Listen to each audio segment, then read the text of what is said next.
चाहे वो मल्लापुरम हो चाहे बिहार हो। ये किसका पैसा है भाई? लेकिन 2013 में जो सबसे बड़ा जघन्य अपराध हुआ है, सबने चुप्पी साधी हुई है। मैं कहता हूं अगर अभी भी नहीं बोले तो आपकी पीढ़ी जितने सख्त अल्फाजों के साथ 47 में जिसने अपराध किए हैं, आज लोग उनकी कब्रें खोद रहे हैं। ध्यान रखिए, आपकी चुप्पी आपके बच्चे आपको जिंदा नहीं छोड़ेंगे, कब्र में से उठा लाएंगे, चौराहे चौराहे आपकी पुतला जलाएंगे कि मेरे बाप ने मुझे धोखा दिया, मेरी मां ने मुझे धोखा दिया, अपने स्वार्थों के लिए दिया। इसलिए उस पंक्ति में अपना नाम नहीं लिखाना चाहता, इसलिए सड़क सड़क जाके बोल रहा हूं। मुझे कोई चाहिए वही नहीं, कुछ चाहिए क्या देंगे मुझे? जो कुछ खुद भिख मंगे वो मुझे क्या देंगे?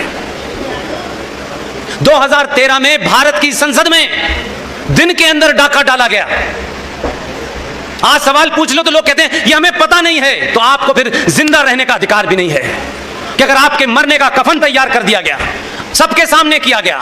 2013 में टेलीविजन था, लोकसभा राज्यसभा की प्रोसीडिंग लाइव होती थी, तब भी आपने नहीं देखी। आप कह सकते हैं कि हम तो पता नहीं चला, अखबार की खबर नहीं पड़ी। भाई घंटों चली। आज तो पिछले 10-15 साल से आपके हाथ में संचार क्रांति का एक छोटा सा आला है, आप उसके माध्यम से भी नहीं जानना चाहते। इसमें कसूर किसी का नहीं है, आपका है।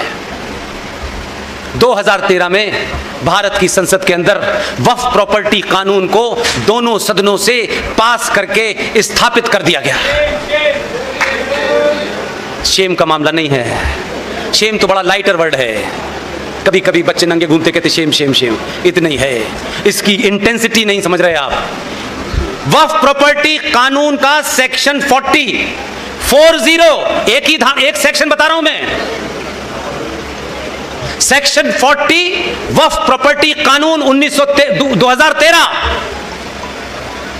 ये बड़े बड़े मठ, ये बड़े बड़े अखाड़े, ये बड़े बड़े ट्रस्ट, ये मंदिर, ये कोठियां, 5 कारें, 4 बीघे में मकान, 20 बीघे में फार्म हाउस आपका नहीं है। अपनी अपनी दुकानें चलाइए, ये मेरा आश्रम है, वो मेरा मठ है, मैं यहां का ठेकेदार हूं, मैं वहां का ठेकेदार हूं। आप कहीं के नहीं, आपको पता ही नहीं है, आप सिर्फ समय पास कर रहे हैं, क्योंकि सच बोलने की हिम्मत नहीं है। जब सच बोलोगे तो अपना कुछ छोड़ना पड़ेगा। सेक्शन 40 ने यह ताकत दी है भारत की पार्लियामेंट ने। वक्फ प्रॉपर्टी कानून 2013 में वक्फ बोर्ड के 2 जाहिल मौलाना इसी डीएस कॉलेज के हॉल के बाहर इसका मुआयना करें, आपको बताएं या ना बताएं, कानून है ये। और उसमें कहा गया है 40 में, if they feel, if they understand, अगर उन्हें यह लगता है और उन्हें यह महसूस होता है कि यह हॉल वक्फ की प्रॉपर्टी पे बना हुआ है। वो कानून क्या कहता है अगली लाइन में?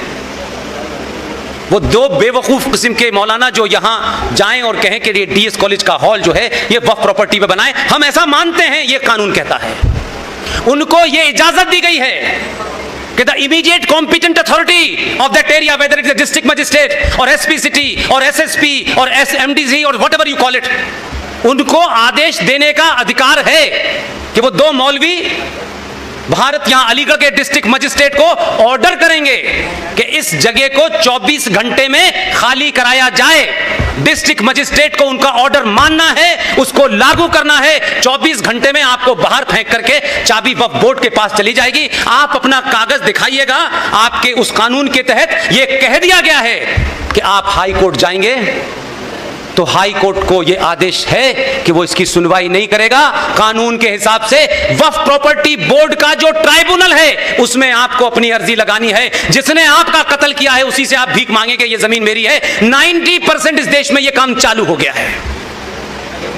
आपके पास कोई कानूनी तरीका नहीं है। आंध्र प्रदेश हाई कोर्ट ने एक ऐसे ही केस की सुनवाई की और उस सुनवाई में जो ऑब्जर्वेशन दिया है उसमें साफ साफ लिखा है, as per the law passed by the Parliament of India in 2013, we are not entitled to hear any kind of petition.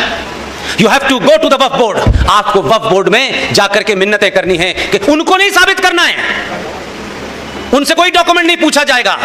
इसकी ताजा मिसाल अभी 2 महीने पहले हुई है, आपके सामने इसलिए रख रहा हूं कि कुछ भी ऐसा नहीं है कि हो रहा है आइसोलेशन में आपको पता नहीं है।